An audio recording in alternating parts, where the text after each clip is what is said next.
चुकून एका वळणावर सहज कसे गमतीनं भेटलो, उगीच खुळा प्रेमाचा खेळ आपोआप एक खेळलो.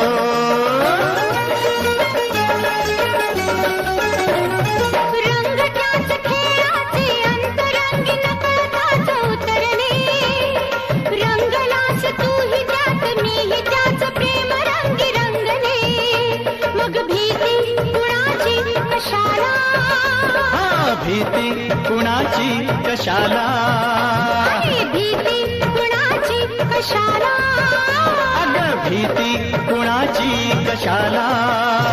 ना सांगताच आज हे कळे मला, कसा जीव माझा तुझ्यामध्ये गुंतला.